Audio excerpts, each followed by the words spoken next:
நண்பர்கள் அனைவருக்கும் வணக்கம். மெய்மை வளர்க்கலையில் இன்னைக்கு நாம் என்ன பேச போகிறோம் அப்படின்னா, இயற்கை விதிகள் என்ன, இயற்கை விதிகளை எப்படி புரிஞ்சுக்கிறது அப்படிங்கிறத பற்றி நம்ம பேச போகிறோம். முதல்ல இயற்கை என்பது என்னன்னா, இயல்பாக நடைபெறக்கூடிய ஒரு கட்டமைப்பு விதிகளை தான் நம்ம இயற்கை விதி அப்படிங்கிறோம். இங்கே இருக்கக்கூடிய பொருட்கள், அதாவது இந்த உலகமாக இருக்கலாம், இல்லைன்னா இந்த உலகத்தில் இருக்கக்கூடிய உயிருள்ள உயிரில்லாத பொருள்கள், அது எப்போ தோன்றணும், எப்படி தோன்றணும், அதில் என்னென்ன இருக்கணும், அது எப்படி இயங்கணும், அது இயக்கத்தில் என்ன விளைவுகள் வெளிப்படணும் அப்படிங்கிறத எல்லாமே தீர்மானிக்கிறது இந்த கட்டமைப்பு விதிமுறைகள் தான். இது இயல்பாகவே சுயமாகவே நடைபெற்றுக்கிட்டு இருக்கு. இது எப்போ இறுதியில் ஒடுங்கணும் அப்படிங்கிறதையும் இந்த இயற்கை விதிகள் தான் தீர்மானிக்கிறது. இப்போ இந்த இயல்பாக நடைபெறக்கூடிய அந்த கட்டமைப்பு விதிகளை தான் நம்ம இயற்கை விதி அப்படின்னு நம்ம பேசிக்கிட்டு இருக்கோம். இது எப்படி ஒரு பொருளுக்கு ஒரு தனித்துவத்தை கொடுக்கிறது? ஏன்னா ஒவ்வொரு பொருளுமே இங்கே தனித்துவமான இயல்புல இருக்க முடிகிறது. அதுக்குள்ள ஒரு சீரான ஒரு வளர்ச்சியும் மாற்றமும் தொடர்ந்து நடந்துக்கிட்டே இருக்கு. அப்படி நடைபெறுவதற்கு காரணம் அந்த கட்டமைப்பு விதிமுறைகள் தான். இப்போ ஒவ்வொரு ஒரு உயிரினுடைய இல்லை இன்னொரு பொருள், ஒரு உயிரற்ற ஒரு பொருளினுடைய இயல்பும் இந்த பொருளினுடைய இயல்பும் ஒன்றாவே இருக்கிறது இல்லை. இது வேற, அது வேற. அப்போ ஒவ்வொன்றுக்குள்ளேயும் வேறு வேறு வகையான கட்டமைப்பு நடந்துக்கிட்டே இருக்கு. அதுக்குள்ள ஒரு வளர்ச்சியும் மாற்றமும் நடந்துக்கிட்டே இருக்கு. இதற்கு காரணமாக இருக்கக்கூடிய அந்த கட்டமைப்பு விதிகளை தான் இயற்கை விதி அப்படின்னு நம்ம சொல்கிறோம். அந்த இயற்கை விதி எப்படி புரிஞ்சுக்கிறது அப்படிங்கிறத பற்றி தான் நாம் இன்னைக்கு பேச இருக்கிறோம். தொடர்ந்து பேசலாம். இயற்கை என்பது ஒரு பிரம்மாண்டமான அமைப்பு. இந்த பிரம்மாண்டமான அமைப்பின் மூலம்தான் ஒவ்வொரு பொருள்களுமே உருவாகியிருக்கு. இந்த உலகமாக இருக்கலாம், இல்லை இந்த உலகத்தில் இருக்கக்கூடிய உயிருள்ள உயிரில்லாத பொருள்களாக இருக்கலாம். இது எல்லாமே இயல்பாகவே தோன்றுகிறது. சுயமான கட்டமைப்பின் மூலம் விதிமுறைகள் மூலம் தோன்றுகிறது.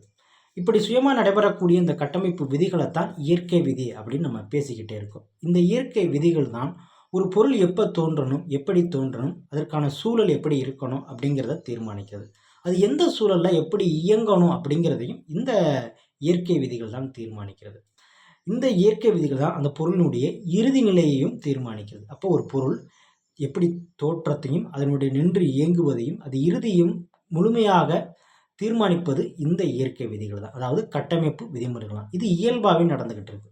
இப்போ இங்கே இருக்கக்கூடிய ஒவ்வொரு பொருளுக்குமே ஒரு தனித்துவமான இயல்பும் சீரான ஒரு வளர்ச்சியும் மாற்றமும் தொடர்ந்து நடந்துக்கிட்டே இருக்குது. அதற்கு காரணமே இந்த இயற்கை விதிகள் தான். அப்போ ஒரு பொருளில் நம்ம ஒரு பொருளை பார்க்குறோம், ஒரு ஒரு உயிரினத்தையோ ஒரு ஒரு அணுவையோ நீங்கள் பார்த்தீங்கன்னா அதுக்குன்னு ஒரு இயல்பு இருக்குது, அதுக்குன்னு ஒரு வடிவம் இருக்குது. அதனுடைய உள்ளமைப்பு எப்படி இருக்கணும், வெளியமைப்பு எப்படி இருக்கணும் அப்படிங்கிறது இந்த இயற்கை விதிகள் தீர்மானிக்கிறது. அதனுடைய இருப்பும் இயக்கமும் எந்த தகவமைப்பின்படி இருக்கணும் அப்படிங்கிறத. இப்போ எந்த பொருளை எடுத்தாலுமே அதுக்குன்னு ஒரு இருப்பு இருக்குது, அதுக்குன்னு ஒரு இயக்கம் இருக்குது. இந்த இருப்பும் இயக்கமும் ஒரு தகவமைப்பின்படி கட்டமைக்கப்பட்டிருக்கு. அதன் மூலம் அந்த பொருள் தொடர்ந்து இயங்கிக்கிட்டே இருக்குது. இப்படி ஒரு பொருளுக்கு முழுமையான ஒரு அமைப்பை உருவாக்குவதிலும் அதை செயல்படுத்துவதிலும் இயற்கை விதி ரொம்ப முக்கிய பங்கு வகிக்கிறது. இப்போ இந்த இயற்கை விதி அப்படிங்கிறத தத்துவார்த்தமான முறையில் நாம் எப்படி புரிஞ்சுக்க போகிறோம், அதனுடைய கட்டமைப்பையும் விதிமுறைகளையும் ரெண்டு விஷயம் ரொம்ப தெளிவாக புரிஞ்சுக்கணும். ஒரு பொருள் இருந்தால் அதுக்குள்ளே ஒரு கட்டமைப்பு இருக்குது, அதுக்குள்ளே ஒரு விதிமுறைகள் இருக்குது. அதுதான் பொருளை நம்ம புரிஞ்சுக்கிற அடிப்படை. அப்புறம் அந்த பொருளுக்கு இயல்பு இருக்குது, ஒரு வடிவம் இருக்குது, ஒரு தகவமைப்பு இருக்குது, ஒரு இயக்கம் இருக்குது. இந்த தகவமைப்பு தான் அந்த பொருளினுடைய இருப்பையும் இயக்கத்தையும் தீர்மானிச்சுக்கிட்டே இருக்குது. இந்த இருப்பும் இயக்கமும் ஒரு சீரான ஒரு வளர்ச்சி மாற்றமும் அடைஞ்சுக்கிட்டே இருக்குது. இப்போ இதை மாயை தத்துவத்தின் மூலம் நம்ம பேச போகிறோம். தத்துவத்தில் மாயை என்பது ரொம்ப முக்கியமான ஒன்று. மாயை தான் ஒரு பொருள் தோன்றுவதற்கும் அது எப்படி தோன்றணும், எங்கே தோன்றணும் அப்படிங்கிறதையும் தீர்மானிக்கிறது மாயை தான். அது நின்று எப்படி இயங்கணும், அதனுடைய இருப்பு எப்படி இருக்கணும் அப்படிங்கிறத தீர்மானிக்கிறதும் மாயை தான். அதனுடைய இறுதி நிலை எப்படி அமையணும் அப்படிங்கிறதையும் மாயை தான் தீர்மானிக்கிறது. இந்த மாயையை தத்துவத்தில் முதல் நிலை, துணைநிலை அப்படின்னு பேசப்படுகிறது. அதாவது முதல் நிலை என்பது கிரியை, ஞானம், இச்சை, இதுதான் முதல் நிலை. துணைநிலை என்பது சாத்விகம், ராஜதம், தாமதம். இந்த ரெண்டும் ஒரே சுய கட்டமைப்பாக இருக்கிறதா அடிப்படையாக தத்துவம் சொல்கிற ஒரு ஒரு உண்மை. இதுதான் பொருள்களுக்கான இயல்பையும் வடிவத்தையும் தகவமைப்பையும் அதனுடைய இயக்கத்தையும் தீர்மானிச்சுக்கிட்டே இருக்குது. அதாவது அதனுடைய இருப்பையும் இயக்கத்தையும் தீர்மானிச்சுக்கிட்டே இருக்குது. இந்த அடிப்படையில் தான் ஒரு பொருள் இயங்கிக்கிட்டே இருக்கு.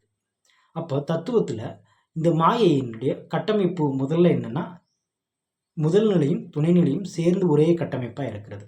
இந்த கட்டமைப்பு தான் அந்த பொருளினுடைய இருப்பில் தொடர்ந்து நிலைமாற்றம் அடைய செஞ்சுக்கிட்டே இருக்குது. நிலைமாற்றம் அடைவதற்கு காரணமும் இந்த கட்டமைப்பு விதிமுறைகள் தான்.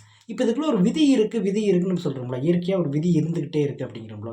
இந்த விதிகள் தான் அந்த பொருளில் தொடர்ந்து ஒரு வளர்ச்சியும் மாற்றத்தையும் உருவாக்கிக்கிட்டே இருக்குது. அப்போ அந்த விதி அப்படிங்கிறது என்ன அப்படின்னா, இதுக்குள்ளே இருக்கக்கூடிய ஒரு இணக்கவியல், ஒரு பிணைப்பும் இணைப்பும் சேர்ந்து இருக்கக்கூடியது தான் இணக்கவியல். அப்போ கிரியை, ஞானம், இச்சை இதோட இந்த சாத்வீகம் இருக்கு இல்லையா, சாத்வீகம், ராஜதம், தாமதம் இது வந்து இணைஞ்சு இருக்கிறது. இப்போ இந்த துணைநிலையில் இருக்குல்ல சாத்வீகம், சாத்வீகத்தை மையமாக கொண்டு ராஜதம்ங்கிறது தாமதத்தோட பின்னப்பட்டிருக்கும். தாமதம் சாத்வீகத்தை மையமாக கொண்டு ராஜசத்தோட பின்னப்பட்டிருக்கும். இந்த ஒரு பின்னப்பட்ட அந்த வலைகள் தான் ஒரு பொருளினுடைய இயக்கத்திற்கும் அதனுடைய இருப்பில் ஏற்படக்கூடிய நிலைமாற்றத்துக்கும் அடிப்படை காரணம். இப்போ எந்த பொருளுமே நிலையாகவே இருக்காது. அது தொடர்ந்து ஒரு ஒரு மாற்றத்தையும் வளர்ச்சியும் அடைஞ்சிக்கிட்டே இருக்கும். அதற்கு காரணமே இந்த துணைநிலை தான். அப்போ ஒரு ஒரு ஒரு ஒரு பொருள் நின்று இயங்குவதிலும் அது தோன்றுவதிலும் ரொம்ப முக்கிய காரணமாக இருக்கக்கூடிய இந்த கட்டமைப்பு விதிகள் தான். அப்போ கட்டமைப்பு என்பது என்னன்னா, முதல் நிலையும் துணைநிலையும் சேர்ந்து இருப்பது. விதிமுறைகள் என்னன்னா, அந்த கட்டமைப்புக்குள்ள ஒரு இணைப்பும் பிணைப்பும் இருக்கிறது தான். இந்த இணைப்பும் பிணைப்பும் தான் இணக்கவியல் அப்படின்னு தத்துவத்தில் சொல்லப்படுகிறது. இதுதான் இயற்கை விதிகள். இந்த இயற்கை விதிகள் தான் ஒவ்வொரு பொருளுக்கான இயல்பையும் வடிவத்தையும் அதற்கான ஒரு தகவமைப்பையும் தீர்மானிச்சுக்கிட்டே இருக்கு. அப்போ இயற்கை என்பது மாயை அப்படிங்கிற ஒரு அடிப்படை கட்டமைப்பில் இருந்து நம்ம புரிஞ்சுக்கிறது தான் சரியாக இருக்கும். தொடர்ந்து பேசலாம். என்றும் உங்கள் பேராதரவோடு என் பயணம் தொடரும். நன்றி, வணக்கம்.